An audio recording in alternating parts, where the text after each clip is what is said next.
नगर के एक राजा थे, उनकी बेटी का नाम था वैराग्यवती। उनका नाम वैराग्यवती इसलिए पड़ा कि जब से उन्होंने बोलना सीखा तब से वैराग्य की बातें ही कही।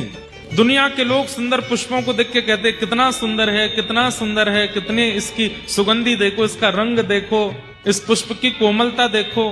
वैराग्यवती कहती सर्दियों को आने दो, पतझड़ का मौसम आएगा, सारी सुंदरता निकल जाएगी इसकी।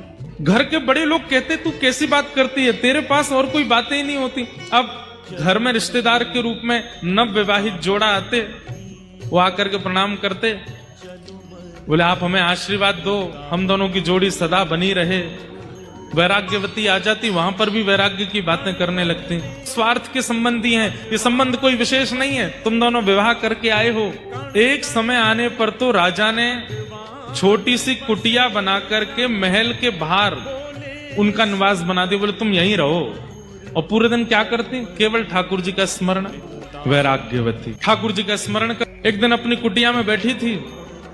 नाम की कुटिया थी, क्योंकि राजा की पुत्री है तो सब प्रकार सारे सुख थे उसके पास। पिता ने सारी व्यवस्था कर रखी थी, सोने चांदी के बर्तन दे रखे हैं, सब कुछ दे रखा है, सब कुछ व्यवस्थित था उनके पास। तो एक बार एक चोर आया, ध्यान से सुनिएगा, और उस चोर को पता चला कि राजा के यहाँ पहुंचना तो बहुत मुश्किल है, महल में रहते हैं, बहुत लोग पहरेदारी में रहते हैं, पर ये राजा की पुत्री है वैराग्यवती, ये बाहर रहती है। और हमने सुना है इसके पास भी इतना धन तो है इसकी कुटिया में कि अगर चोरी कर लिया जाए तो हमारा कम से कम 1-1.5 साल का तो पोषण हो ही जाएगा।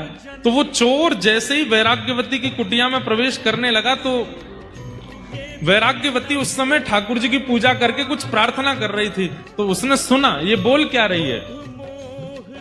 तो वैराग्यवती बोल रही थी, ठाकुर जी मुझे संसार से वैराग्य हो गया, माता पिता परिवार सबने मुझे दूर कर दिया, आपकी बड़ी कृपा, आपकी कृपा से सब मुझसे दूर हो गए, बस अब मुझे एक की चाह है, आप मत मिलिए मुझे, पर मेरे जीवन में एक सदगुरु भेज दीजिए, जिन गुरु की कृपा से मैं आपको प्राप्त कर सकूं, ऐसे गुरु मेरे जीवन में भेज दीजिए, गुरु कृपा मुझ पर करवा दीजिए। और ठाकुर जी से बस प्रार्थना करती रहती, मुझे गुरु कब मिलेंगे, मेरे सदगुरु कहाँ होंगे, मेरे गुरु कब कृपा करने के लिए मेरे ऊपर आएंगे। तभी वो चोर पहुंच गया और चोर ने सुन लिया। चोर ने मन में विचार किया, ये गुरु खोज रही है, भेष ही तो बदलना है, मैं बन के चला जाता हूं। धोती पहन करके, झोला टांग करके तुरंत द्वार पर आ गए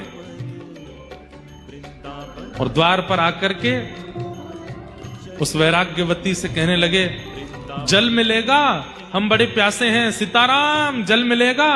वैराग्यवती ने देखा, देख करके बोली, मेरे द्वार पर संत आए हैं। तुरंत जल लेकर के आई और जल ला करके जैसे प्रस्तुत करने लगी तो वो बोला, अरे अरे सुनो, प्यास तो मुझे बहुत लगी है, लेकिन मेरा एक नियम है। क्या? मैं जब तक दीक्षा नहीं दे देता, जब तक अपना शिष्य नहीं बना देता, तब तक उसके हाथ से कुछ पाता नहीं हूं। मैं केवल शिष्यों के हाथ से ही जल पीता हूं, शिष्यों के हाथ से ही प्रसाद पाता हूं। अब प्यास तो मुझे बहुत लगी है, रात्रि का समय, सब सो रहे हैं और तुम्हारे हाथ से पानी पीना है, प्यास तो बहुत लगी, लेकिन बिना शिष्य बनाए कैसे पीऊं। वैराग्यवती बोली, आप प्यासे रहेंगे ये मुझे स्वीकार नहीं, और मैं तो अभी ठाकुर जी से कह ही रही थी कि मुझे गुरु दे दीजिए, और उसी समय आपका आना हुआ है, तो निश्चित है कि आपको ठाकुर जी ने ही भेजा होगा मेरे गुरु रूप में आने के लिए। आप एक काम कीजिए, जल का पात्र बाद में आप पी लीजिएगा, मुझे दीक्षा दे दीजिए। हाँ, ये काम बढ़िया रहेगा, बैठो। और चोर ने अब उसको जो भी आता था मंत्र वंत्र बोलना, जो उसको राम नाम याद था या जो भी नाम याद था, कान में बोल दिया और गले में एक माला पहना दी, तिलक कर दिया, बोले आज से तुम मेरी शिष्या हो, लाओ अब जल पिलाओ। जलपान कर लिया। जलपान करने के बाद में गुरुजी बोले, बेटा अब हमको आगे अपने आश्रम की ओर जाना है और आश्रम का बहुत बड़ा उत्सव आ रहा है, उसकी व्यवस्था भी करनी है। जी गुरुदेव आप आज्ञा करो।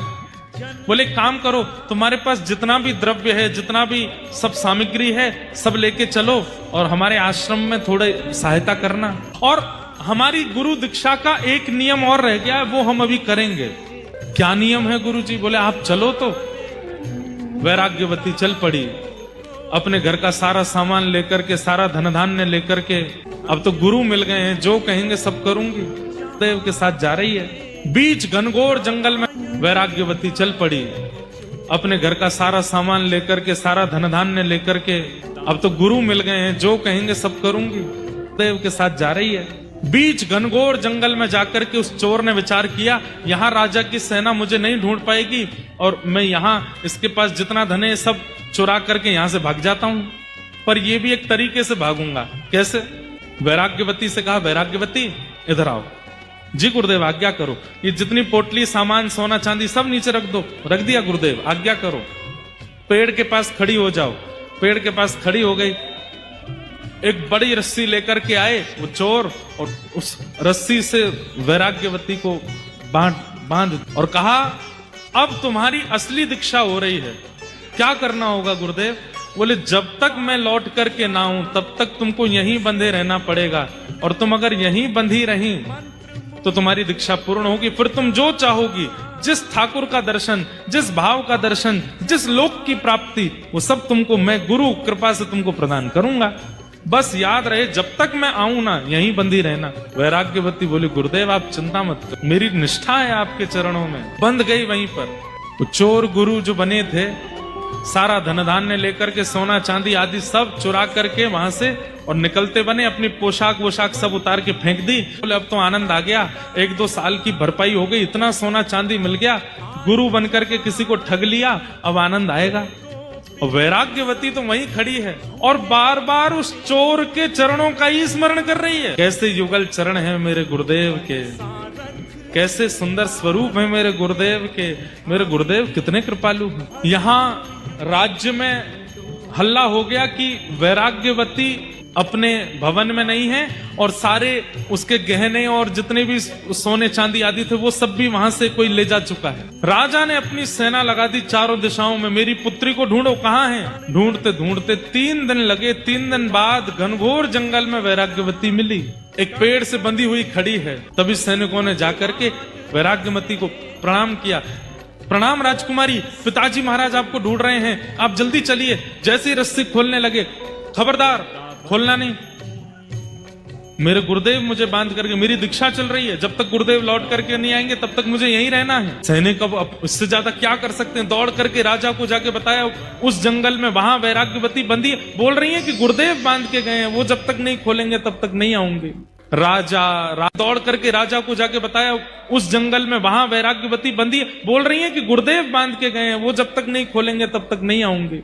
राजा, राजमाता, पूरा परिवार गया। सबने जाकर के कहा, वैराग्यवती चलो यहां से, आगे जाना है घर पर, और कब तक बंधी रहोगी? 3-4 दिन तो तुम्हें हो गए। पिताजी आप तो जानते हैं बचपन से ही मेरा स्वभाव वैराग्य का रहा है, कृपा करके जब तक मेरे गुरुदेव आके ना खोलें तब तक मेरे को स्पर्श मत कीजिएगा। मेरे गुरुदेव ही आकर के रस्सी खोलेंगे तभी मैं यहां से जाऊंगी। राजा बोले, तुम्हारे गुरु कौन है, क्या नाम है, कौन से संप्रदाय के हैं, किस शहर में रहते हैं, कहाँ उनका आश्रम है, कुछ तो बताओ। वैराग्यवती बोली, ये तो मुझे नहीं पता। वो तुम्हें नहीं पता तो फिर कैसे चलेगा काम? मैंने गुरुदेव से नहीं पूछा, गुरुदेव बताएंगे तो मैं उसकी जानकारी रखूंगी, मैं अपने आप कैसे पूछ सकती हूँ।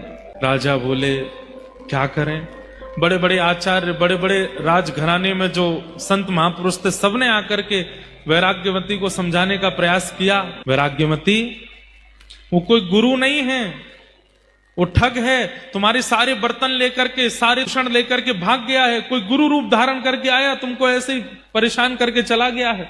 वैराग्यवती बोली, कृपा करके मेरे गुरुदेव के बारे में ऐसा मत बोलिए, वो मेरे गुरु हैं, वो चाहे तो मेरा सर्वस्व ले लें, मुझे कोई चिंता नहीं है। अगर आपने मुझे मुक्त करने का प्रयास किया, मैं प्राण त्याग दूंगा। चिंता में बैठे, तभी अनेक संतों ने नारद जी का स्मरण किया, वहीं बैठ करके यज्ञ किया, नारद जी का आवाहन करना चाहा कि हे नारद जी आप पधारो। हाथ में करताल लेकर के, वीणा लेकर के श्री नारद जी प्रकट हो गए और प्रकट होकर के बोले, कहिए क्या बात है।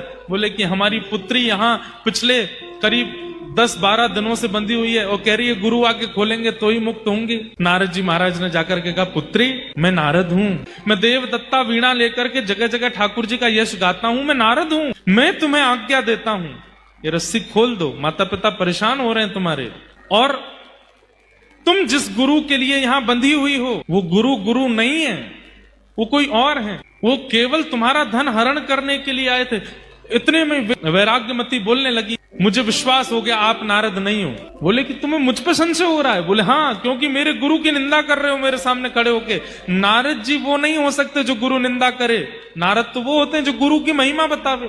नारद जी हार गए, राजा हार गए, लेकिन वैराग्यमती ने रस्सी नहीं खोली।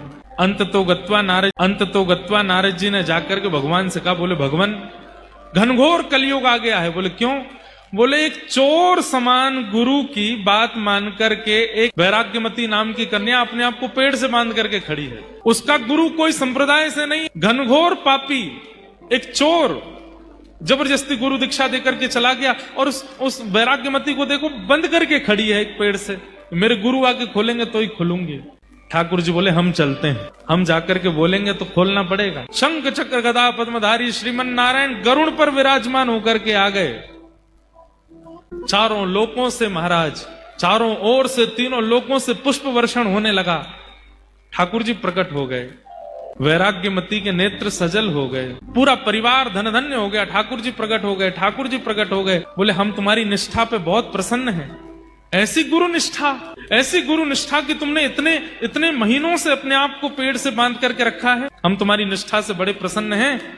अब हम आज्ञा करते हैं, तुम ये रस्सी खोल दो। और जिन गुरु का मंत्र लेकर के और जिन गुरु से दीक्षा लेकर के तुम यहाँ खड़ी हो, वो गुरु नहीं है, वो एक चोर है, वो सामान्य व्यक्ति है, केवल तुमको ठगने के लिए गुरु का रूप धारण करके आया। वैराग्यमती के नेत्र सजल हो गए, ठाकुर जी के चरणों में वहीं से सिर झुका करके प्रणाम करती हुई बोली कि नाथ, पिता ने आकर के रोका, कुल गुरु ने आकर के रोका, नारद जी ने आकर के रोका, सबने एक ही बात कही कि मेरे गुरु चोर हैं, मेरे गुरु नहीं है, मेरे गुरु ठग हैं। सबने गलत गलत शब्द कहे, पर मैं मानती रही कि मेरे गुरु ही परम सत्य हैं। और आज तो इस बात पर प्रमाण हो गया कि मेरे गुरु सर्वोपरि है। भगवान बोले मैं निंदा कर रहा हूं तो भी तुम मान रही हो सर्वोपरि। वैराग्यमती कहती है, भगवान बोले मैं निंदा कर रहा हूं तो भी तुम मान रही हो सर्वोपरि। वैराग्यमती कहती है, जिन गुरु के जीवन में आते ही कुल गुरु के पास मुझे नहीं जाना पड़ा, वो यहां आ गए, नारद जी यहां आ गए, और अंततो गत्वा ठाकुर जी यहां आ गए, वो गुरु नकली कैसे हो सकते? जिन गुरु की दीक्षा प्रदान करते ही ठाकुर जी को मेरे सामने आना पड़ गया। अरे लोग हजार हजार वर्ष तक तप करते रह जाते हैं, आप उनकी तरफ देखते तक नहीं हो। यहां पर 11 दिन मुझे बंधे हुए पेड़ से, और मेरे गुरु बांध करके चले गए और बोल करके गए जब तक मैं ना आऊं तब तक खोलना नहीं। अगर मैंने पहले ही खोल दिया होता तो आज आपके दर्शन होते, नारद जी के दर्शन होते, इतने युग पुरुषों के दर्शन होते। ये मेरी गुरु की वाणी और ये मेरे गुरु की कृपा है। भगवान बोले जय हो, चलो अब हम आज्ञा कर रहे हैं, खोल दो। बोले ना, जब तक गुरु जी नहीं खोलेंगे तब तक नहीं आऊंगा। भगवान ने नारद जी को बोला, हे नारद क्या करो, हनुमान जी को बुलाओ। हनुमान जी आए, हनुमान जी के प्रकट होते ही वैराग्यमती बोली अब तो और विश्वास हो गया कि मेरे गुरुजी, देखो हनुमान जी भी आ गए। अरे हमने इनको अपने काम से बुलाया। बोले किसी भी काम से बुलाया, दर्शन तो मुझे हो रहे हैं ना। अरे हनुमान जी बड़ी दिक्कत आ गई है, तुम एक काम करो। हनुमान जी बोले क्या करना है? इसके गुरुजी खोज के लाओ। हनुमान जी गए, वैराग्यमती अपने गुरु का परिचय दो। बोले परिचय कुछ नहीं पता, बस इतना पता वो मेरे गुरु हैं। कहाँ रहते हैं, क्या नाम है, क्या, कुछ नहीं। अरे 10 मिनट पहले दीक्षा हुई, 10 मिनट बाद गुरुजी बांध के चले गए, मुझे कुछ नहीं पता उनके बारे में। और देखो इतनी कम जानकारी होते हुए भी कैसी गुरु कृपा हुई मेरे ऊपर। भगवान से हनुमान जी बोले क्या करना है भगवान, ये तो बावली है गुरु के पीछे। हनुमान जी बोले क्या करना है भगवान, ये तो बावली है गुरु के पीछे। हनुमान जी इसके गुरु को खोजना है, और वास्तविक में वो सिद्धियों से ही पता चलेगा इसके गुरु कहाँ हैं। तो आप अपनी अष्ट सिद्धियों को प्रकट करके थोड़ा विचार कीजिए, ढूंढिए कि इसके गुरु कहाँ हैं। हनुमान जी ने अपनी नवनिधि अष्ट सिद्धियों को प्रकट किया और अपने मंत्र शक्ति से ढूंढा। तो ढूंढते अरे राम राम राम राम, क्या हुआ? बोले पास के राज्य में एक नगर सेठ है, उसके यहाँ पर चोरी कर रहे हैं इसके गुरुजी। बोले वही है इसके गुरुजी, लेके आओ। बोले चोर गुरुजी हैं? बोले हाँ। इतने में ही हनुमान जी महाराज तो अंतर ध्यान हुए, गदा लेकर के तुरंत प्रकट हो गए। गुरुजी यहाँ तिजोरी में से सामान निकाल रहे थे, पीछे मुड़ करके देखा तो पवन पुत्र हनुमान। हनुमान जी को देख करके गुरुजी, हे भगवान आप कैसे आ गए? हनुमान जी बोले चलो हमारे साथ, तुमको ले जाने आए हैं। बोले कि मैंने तो उम्मीद रखी थी कि यमदूत आएंगे, लेकिन आप आए हो, रामदूत आए हैं। आप आ गए नाथ, बड़ी कृपा। हनुमान जी लेकर के पहुंचे। जैसे ही प्रकट हुए हनुमान जी गुरु जी को लेकर के, आहा, शंख चक्र गदा पद्म धारण करके गरुण जी पर भगवान बैठे हैं, नारद जी बैठे हैं, बड़े बड़े देवता बैठे हैं और सारा राजवंश खड़ा है और एक पेड़ से बंधी हुई वैराग्यमती खड़ी है। सबका दर्शन किया पहले तो चोर गुरु जी ने, सब क्रोध में देख रहे हैं उनको। बारे चोर गुरु बनकर के ऐसी दीक्षा देकर के गया, जैसे ही वैराग्यमती को देखा चोर बोलता है, तू अभी तक बंधी है यहीं पे? वैराग्यमती बोली, गुरुदेव आप आज्ञा करके गए थे कि जब तक आप नहीं खोलोगे तब तक मैं यहीं बंधी रहूंगी। भगवान ने कहा सबसे पहले तो इसको मुक्त करो। जा करके जैसे ही रस्सी खोली, वैराग्यमती ने चरणों में प्रणाम किया, भगवान गुरुदेव आपकी कैसी कृपा, 10 मिनट आपने मुझे दीक्षा प्रदान किया, रस्सी से बांध करके गए, आपकी कृपा से श्री हनुमान जी का दर्शन, नारद जी का दर्शन, पिता महाराज का दर्शन, गुरुदेव का दर्शन, ठाकुर जी का दर्शन हो गया। गुरुदेव आपको वंदन करती हूँ, प्रणाम करती हूँ। भगवान ने हनुमान जी की ओर देखा, नारद जी की ओर देखा, सब साधन मुझे प्राप्त करने के एक तरफ, हनुमान जी देख लीजिए, और गुरु निष्ठा एक तरफ। ये गुरु निष्ठा है।